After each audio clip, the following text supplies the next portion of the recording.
বাংলাদেশের আসন্ন জাতীয় নির্বাচনের আগে রাজনৈতিক অঙ্গনে বাড়ছে তর্ক বিতর্ক।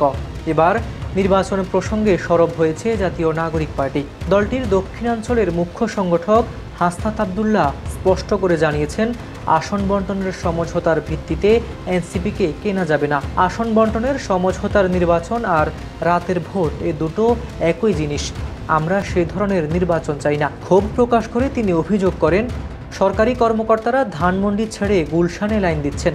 জনগণ নির্বাচনে খেলোয়াড়ের ভূমিকা পালন করবে আর আম্পায়ারের ভূমিকা পালন করবে প্রশাসন। এ ধরনের গেম চেঞ্জের কথাই বলছে এনসিপি। এছাড়া তিনি অভিযোগ করেন, মিডিয়া উদ্দেশ্য প্রণোদিতভাবে আন্দোলনের নেতাদের চরিত্র হরণের কাজ করছে। মিডিয়া দিয়ে চরিত্র হরণ করেও কেনা যাবে না। আর দেশের কোনো ব্যবসায়ী বা রাজনীতিবিদ যদি আমার 1 টাকার দুর্নীতি প্রমাণ করতে পারে, আমি রাজনীতি থেকে ইস্তফা দেব।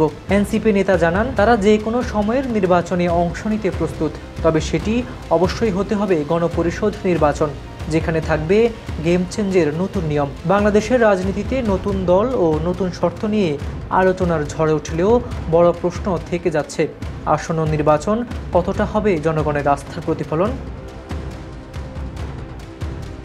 মুকিতুর রহমানের রিপোর্টে হাবিবুর রহমান নিশান, খবর সংযোগ।